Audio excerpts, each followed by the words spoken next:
Programa Luz Sideral, nossa reflexão semanal filosófica, o campo inesgotável de sabedoria cósmica, em busca permanente do entendimento pleno das leis eternas e ao encontro do equilíbrio, da paz, da justiça, da prosperidade e do amor universal sideral. Edição de número 58, pensamento do dia: é difícil libertar um tolo das correntes que ele venera. Pensador e filósofo francês Voltaire, 1694 a 1778. Da série Evangelho e Apocalipse de Jesus, como filosofia de vida, programa número 18. Apresentado por mim, Ataíde Alves, com a participação de amigos da Luz Sideral e da grande audiência na Terra e nas comunidades siderais. Muito bem, amigos e amigas ouvintes do Luz Sideral, damos continuidade ao estudo e reflexão filosófica do último livro da Bíblia Sagrada, o Apocalipse de Jesus, e não de João Evangelista, que apenas psicografou este livro. É bom ressaltar, porque sempre tem gente fazendo confusão com a autoria do livro Apocalipse, dando crédito a João Evangelista na ilha de Patmos, na Grécia, aos 96 anos de idade, Não, ele apenas relatou o que viu em espírito, se projetou para o nosso tempo de agora e descreveu por meio de muitos simbolismos, porque faltou-lhe certamente vocabulário adequado para aquela época, e porque também não existia ainda a descoberta de muitas coisas, como os aviões de guerra, os canhões e todo o aparato bélico que temos hoje, que João Evangelista relata muito bem no Apocalipse. Então, só para deixar claro, mais uma vez, o Apocalipse é uma carta de Deus entregue a Jesus para toda a humanidade. Mas como entendê-lo? Bom, com boa vontade, oração, pesquisa e simplicidade na alma, podemos pelo menos nos aproximarmos da realidade oculta do simbolismo desse livro e até descobrir mesmo tudo que está escrito nele, pois disse o Cristo: não há nada oculto que não venha a ser revelado. E quem nos revela é o próprio Cristo planetário e o seu Espírito Santo, ou seja, os verdadeiros benfeitores da humanidade, que no dizer de Humberto Rode, filósofo brasileiro, esses benfeitores são como estações de irradiação de luz e sabedoria cósmica para todos aqueles que se colocarem em suas frequências siderais. Bom, vamos então entrar nesta frequência elevada e estudar hoje o capítulo 11 do Apocalipse, que nos traz como subtítulos: Ordens para medir o santuário de Deus, as duas testemunhas mártires e a sétima trombeta. Tradução atualizada de João Ferreira de Almeida.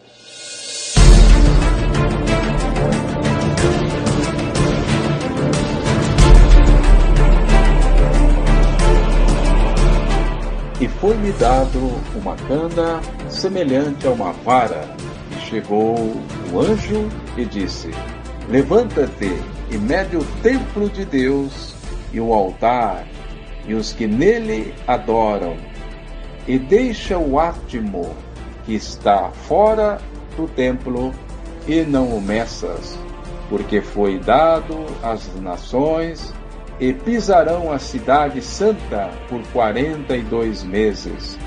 E darei poder às minhas duas testemunhas, e professarão por 1260 dias, vestidas de saco.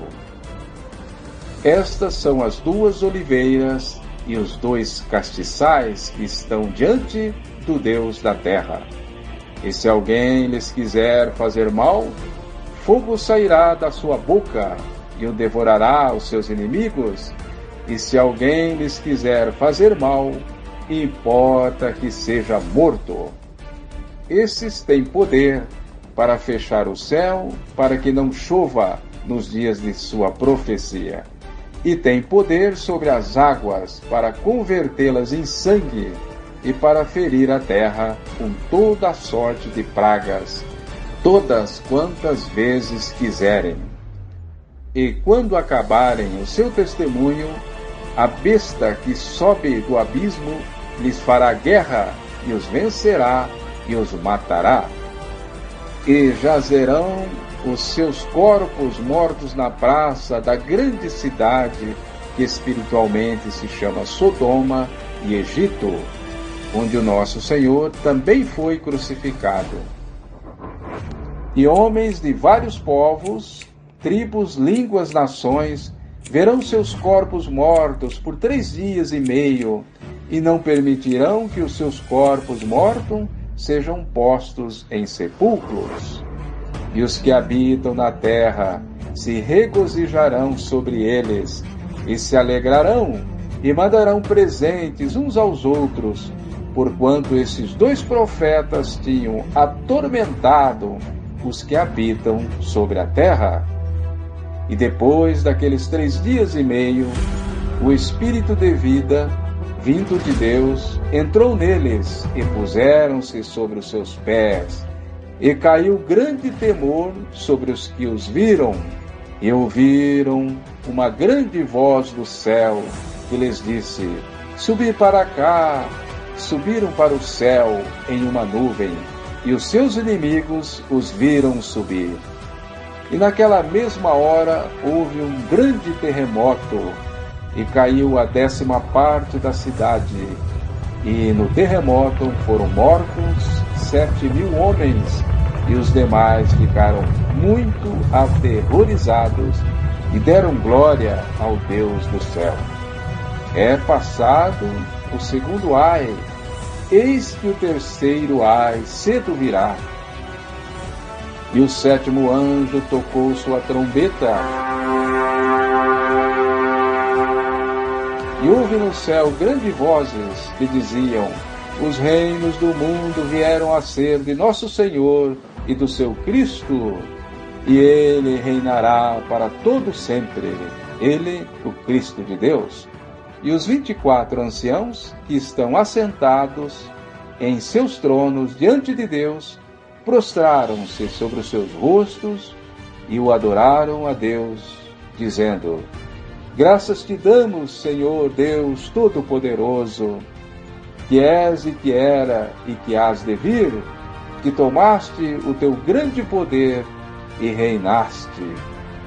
Reiraram-se as nações, e veio a tua ira e o tempo dos mortos, para que sejam julgados, e o tempo de dares o galardão aos profetas teus servos, e aos santos, e aos que temem o teu nome, aos pequenos e aos grandes, e o tempo de destruírem os que destroem a terra. E abriu-se então o templo de Deus que se acha no céu, e foi vista a arca do compromisso no seu templo, e sobrevieram relâmpagos, vozes, trovões, terremoto, e uma chuva de pedras sobre o mundo.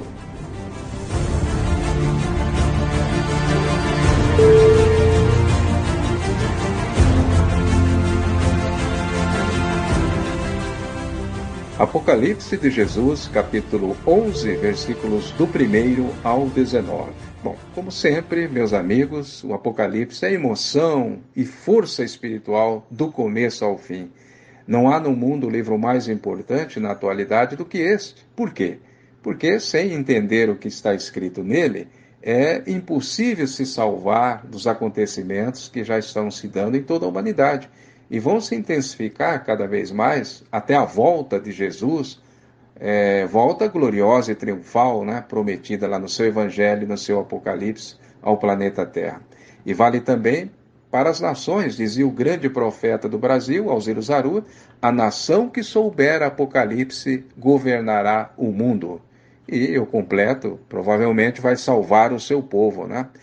Mas estudar o Apocalipse sob o prisma do amor de Jesus, porque se for só para especulação barata, aí vai dar em águas de barrela, e o pior, vai ficar boiando, né? Ou será que Deus não tinha muito o que fazer e resolveu mandar aí uma cartinha ao povo aqui na Terra, né, para apavorar todo mundo? Claro que não.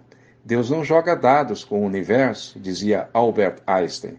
Então tudo tem um propósito, um plano e uma inalienável necessidade no cosmos infinito, entendeu? As coisas no universo obedecem a uma matemática, a um sincronismo muito preciso para ser coisas do acaso, não é mesmo? Bom, Então vamos analisar de forma respeitosa e ao brilho da filosofia luz sideral, que vem do Cristo planetário, a principal estação irradiadora de energia cósmica e sabedoria universal do planeta Terra, como diria o velho Roden. Então, os três temas: ordens para medir o santuário de Deus, as duas testemunhas mártires e a sétima trombeta.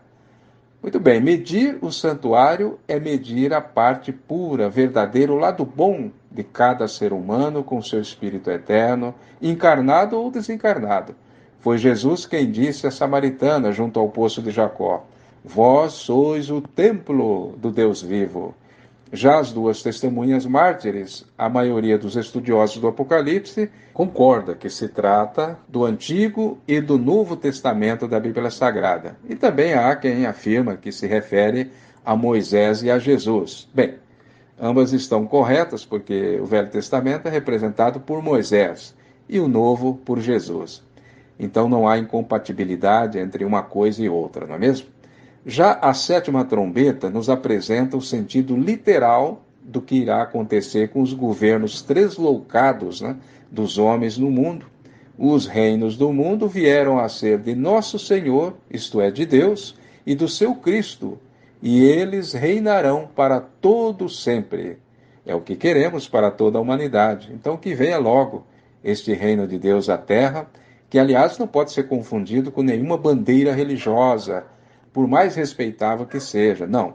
Este reino de Deus sugere que seja um estado de alma na vivência diária de cada um por meio de seus atos em conformidade com as leis universais. Bom, temos também nossos colaboradores em reflexão hoje, Alterlex Jimenez e André Basso. Eu vou começar com o Alterlex, mais conhecido como Alter, que nos fala direto de Sherbrooke, no Canadá. Obrigado pela sua participação, jovem. Olá, meu caro Ataíde e prezados ouvintes do Luz Sideral, é um prazer estar de volta ao seu programa e debater então as visões de João no Apocalipse, o livro da Revelação, o último livro da Bíblia Sagrada. E hoje então a gente fala do capítulo 11, que é um capítulo muito bonito, cheio de imagens e símbolos. E, ao meu ver, se há uma sequência entre o capítulo 10 e 11, eu diria que o anjo do capítulo 10, que tem um arco-íris na cabeça, o rosto cheio de vida, brilhante como o sol, e pés com colunas de fogo, um pé que está no mar e o outro que está na terra. Esse mesmo anjo, ele continua no capítulo 11, após entregar um livrinho a João, ele continua a falar com João. E agora ele dá uma fita métrica para medir as coisas e as pessoas de dentro do templo somente. O jardim do templo e as coisas fora do templo não serão mensuradas ainda. E o que há fora do templo é a cidade, que é chamada de Sodoma e Egito. A cidade, na cidade há dois profetas de vida humilde, que são dois abajur, são como abajur e que ajudam o povo a pensar e a viver. Ou seja, esse tempo que é dado pelo anjo, que ordena a João que não meça ainda o povo de fora do templo, ao meu ver é a própria vida, e o tempo limitado que temos para aprendermos, para aperfeiçoar nossa concentração, nossa imaginação e o poder de pensar. Aprender é uma imposição da vida. Ficamos a vida toda aprendendo a ser humano. É diferente da natureza dos gatos, por exemplo, que no momento que nascem já sabem como ser gatos. Nós não. Por essa característica incerta e em transição da natureza humana é que precisamos dos abajures ou os castiçais, como é dito no capítulo 11. E os espíritos abajures são, afinal, tudo e todos que nos ajudam a pensar melhor, com destaque, pessoalmente, para os músicos, as bailarinas e os desafiadores da gravidade, como os astronautas e os trapezistas. Influenciamos e somos influenciados, e essa é uma grande habilidade humana. Friedrich Schiller, um alemão pensador do século XVIII, defende no seu livro A Educação Estética do Homem que a arte e a busca pela beleza vão nos sublimar. Ele diz que, por louváveis que sejam nossas máximas, como poderemos ser razoáveis, bondosos e humanos se falta a faculdade de aprender fiel e verdadeiramente a natureza do outro, se falta a força de nos aprimorarmos de situações estranhas, de tornarmos nosso o sentimento alheio? É a questão de Friedrich Schiller, que propõe, então, com a busca pela beleza, a apreciação da arte, que nós sublimamos a nossa natureza humana, façamos dela ainda melhor, da aventura humana. E ainda por fim, ainda cito ainda Antônio Cândido, que ele vai nos dizer aqui sobre o processo de humanização, o que é para ele. Esse é um texto chamado Direito à Literatura. Então, Antônio Cândido diz: entendo por humanização o processo que confirma no homem aqueles traços que reputamos essenciais, como o exercício da reflexão, a aquisição do saber, a boa disposição para com o próximo, o afinamento das emoções, a capacidade de penetrar nos problemas da vida, o senso de beleza, a percepção da complexidade do mundo e dos seres, o cultivo do humor. Todas essas características é entendido por Antônio Cândido pelo processo de humanização. E ele propõe no final a própria literatura como desenvolvimento dessas capacidades. A literatura desenvolve em nós a cota da humanidade, de humanidade, na medida que nos torna mais compreensivos e abertos para a natureza, a sociedade e o semelhante. Então são duas soluções aqui, a de Friedrich Schiller, a da arte como meio de sublimação, e a de Antônio Cândido, a literatura como modo de aperfeiçoar. Então, obrigado pela chance de falar. Saúdo também os participantes do programa, né? E nos vemos em breve. Até mais. Ok, grato, jovem Alterlex, direto do Canadá. Para Deus tudo é possível, claro. A grande reforma é a das mentes e a do coração por meio da verdade que liberta. Só assim teremos um Brasil melhor e um mundo mais feliz. Bem, agora então eu vou chamar o nosso último colaborador de hoje, o pesquisador e estudioso dos livros filosóficos e sagrados do Oriente ao Ocidente, o nosso nobre amigo André Basso.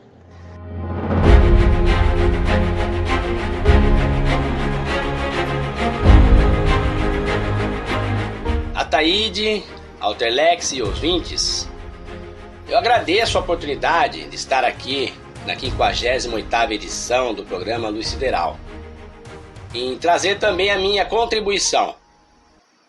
Hoje, estudando o capítulo 11 do Apocalipse do Cristo, na grande série do Evangelho Apocalipse como filosofia de vida.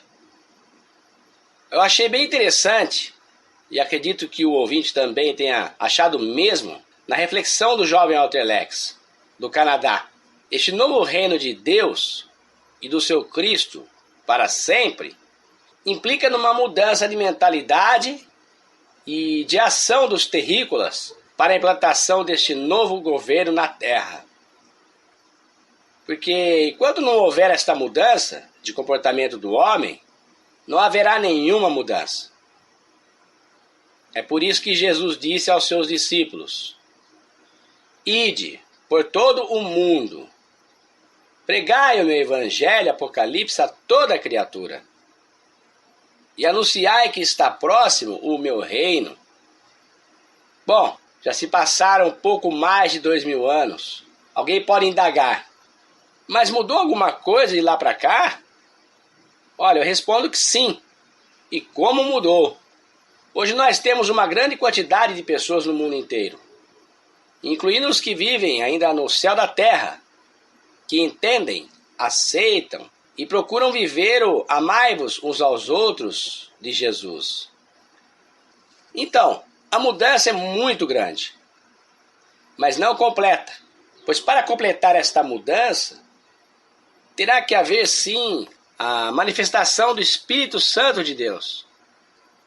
Você já explicou aí também, né, Ataíde, que se trata de almas benfeitoras, como estações transmissoras de sabedorias e energias cósmicas e de correção de rumo para esta humanidade.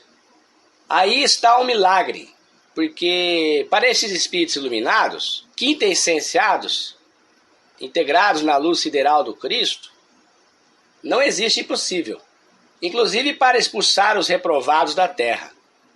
Aí a mudança será completa, realmente completa, né? Para o novo ciclo que a Terra vai ter que alcançar, novo ciclo evolutivo do planeta, novo céu, uma nova Terra, como está lá no Apocalipse. Bom, e eu quero dizer algumas coisinhas aqui também, referente ao versículo 14 do capítulo 11.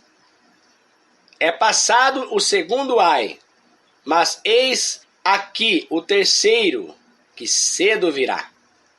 Tivemos a Primeira Guerra Mundial, depois tivemos a Segunda Guerra Mundial, e estamos no ciclo da Terceira Guerra Mundial. Eu trago um trechinho aqui da 18ª chave bíblica da volta triunfal de Jesus, do livro Mensagem de Jesus para os Sobreviventes, de Alziro Zarur, que ele retrata a grande tribulação como nunca houve e nem haverá jamais no planeta Terra. Diz Alziro Zarur. E aqui começa com a palavra de Nostradamus. Diz Nostradamus, aspas, o anticristo destruirá tudo para a última batalha. Fechar aspas. Centúria 4, versículo 29. E prossegue agora Alziro Zarur. O que é que os homens poderiam esperar depois de tantos séculos de crimes e loucuras?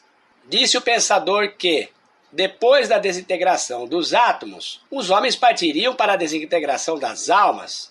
É exatamente o que significa o próximo Armagedon. É a loucura total.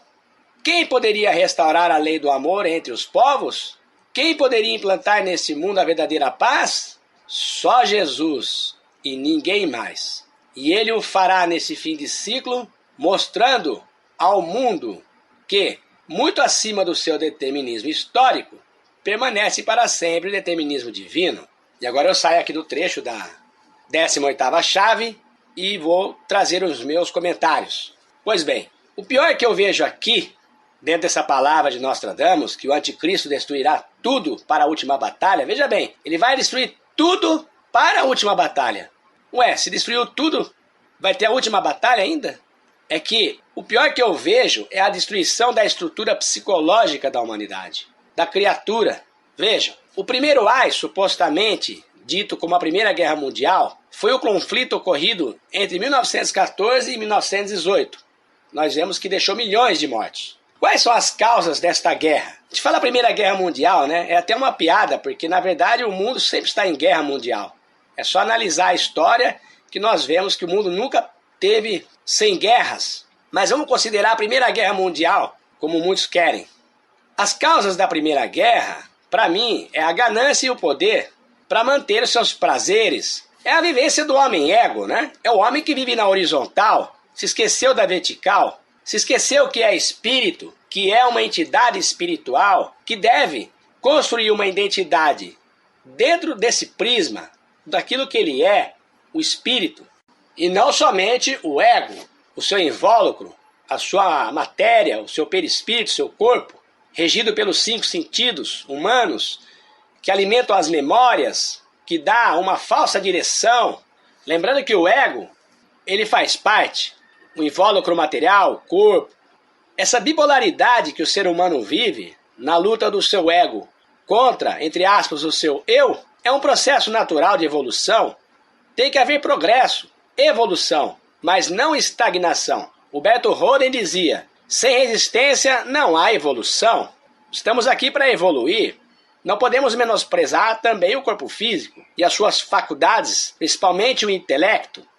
Mas o que não pode haver é o desinteresse para aquilo que realmente nós somos, a nossa verdadeira estrutura, o nosso eu central, a entidade que tem uma identidade única, existencial, permanente, porque o espírito é eterno.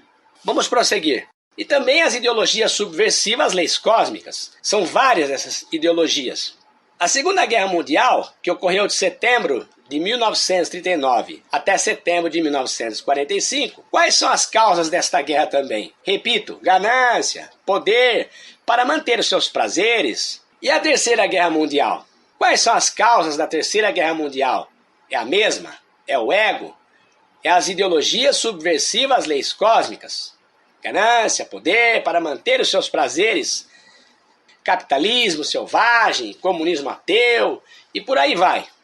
Os dois, tanto capitalismo como comunismo, se utiliza do ser humano como objeto de uso transitório, mas os dois sistemas são gananciosos por poder e dinheiro. Por isso o apóstolo Paulo disse, o dinheiro é a raiz de todos os males. O que ele quis dizer não é o dinheiro em si, mas o mau uso do dinheiro. São anticrísticos, sendo arbitrárias as leis cósmicas.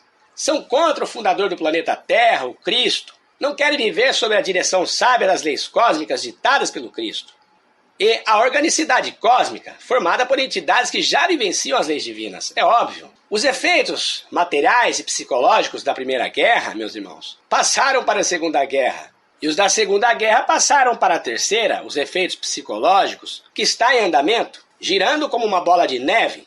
Toda essa estrutura, vejam, uma coisa desencadeia a outra. Os meios de comunicação campeiam no mundo a desanimar as criaturas, na maior parte, pelo medo ou gerando frugalidades, distraindo as massas. São empresas que geram cabide de empregos e têm que se sustentar, mesmo que aos trancos e barrancos, invertendo os valores humanos, criando desânimo e gerando a frustração existencial, o grande mal do terceiro milênio.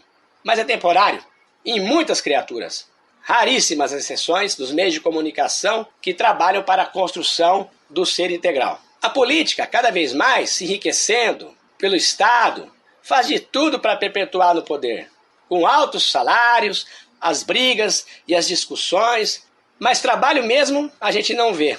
Propriamente não se vê trabalho, é briga o dia inteiro. Um puxa para um lado, outro puxa para o outro, todos pensando em alimentar a sua empresa, o Estado, para manter esses altos salários. E o poder, a ganância, a luxúria e etc. É a vivência no ego periférico, salvo raríssimas exceções, um aqui, acolá, tentando fazer o bem para a sociedade comum. E a ciência, em grande parte, tem colaborado também para o conforto de muitos, está trabalhando para o progresso dos povos, mas a parte obscura da ciência está trabalhando para a destruição das criaturas, com seus engenhos bélicos, destruição em massa, armas bacteriológicas e também sistemas tecnológicos, nos quais nem conhecemos.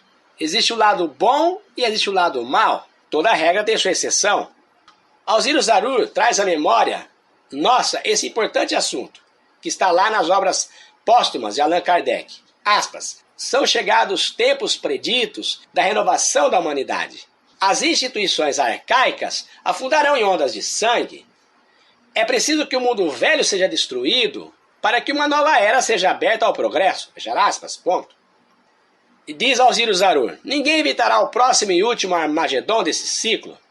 Cumpre-se, portanto, o que predisse o profeta Isaías no capítulo 24, versículo 1 a 6. Aspas. Eis que o Senhor devasta e desola a terra, transforma a sua superfície e lhe dispersa os moradores. O que suceder ao povo sucederá ao sacerdote, ao servo, como ao seu senhor, à serva, como à sua dona, ao comprador, como ao vendedor, ao que empresta, como ao que toma emprestado, ao credor, como ao devedor. A terra será de todo devastada e de todo saqueada, porque o Senhor é quem profere esta palavra.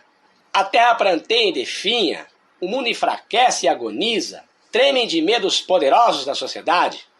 Na verdade, a terra está contaminada por causa dos seus moradores, porque transgridem as leis, violam os estatutos e quebram os mandamentos do Senhor. Por isso, a maldição consome a terra, e os seus habitantes se tornam culpados.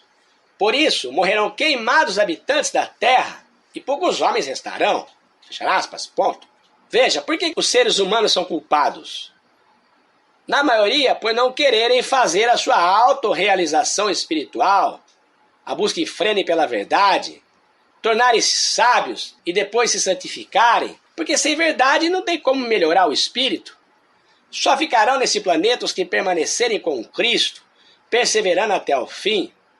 Portanto, como diz Jesus, Bem-aventurados os que ouvem e guardam as palavras do meu Apocalipse. E aqui digo eu, do Evangelho também.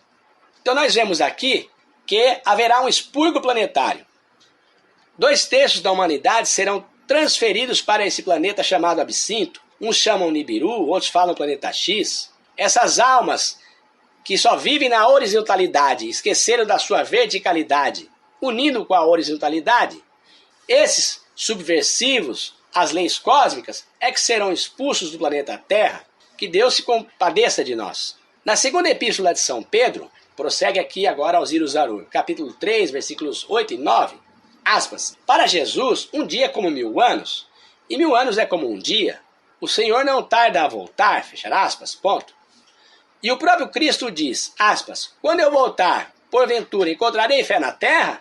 Fechar aspas. Fé, meus irmãos, fides, quer dizer fidelidade às leis cósmicas, na vivência ética.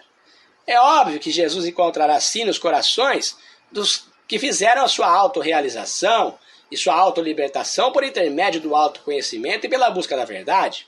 Prossegue agora Alziro Zarur. Pela própria palavra de Deus, nenhum homem, nenhum grupo forte, nenhum povo, nenhuma nação superpotência, comunista ou capitalista, poderá estabelecer paz na terra. Isto é obra pessoal e intransferível de Jesus. E a 7ª trombeta do Apocalipse, no capítulo 11, versículo 15, tem a consumação de tudo, que diz, o 7º anjo tocou a trombeta, e se ouviram no céu grandes vozes, dizendo, o reino do mundo se tornou de nosso Deus e do seu Cristo, e ele reinará pelos séculos dos séculos. Meus irmãos, reinará com quem? Com uma parte da humanidade que sobrou do expurgo planetário. Jesus volta para aqueles que são seus, estão com ele integrados nas leis cósmicas divinas. Um abraço a todos.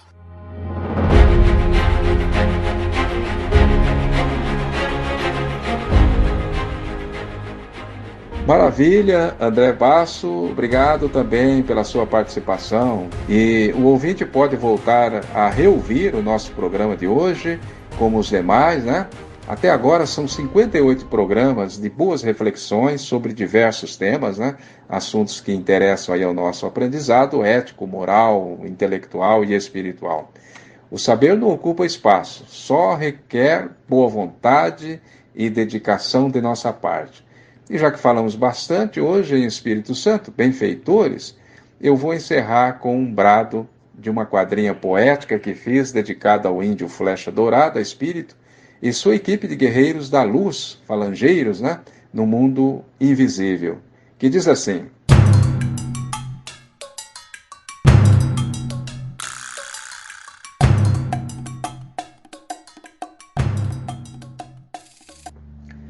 Irmão Flecha Dourada e seus lanceiros de luz, defendei-nos das investidas do mal.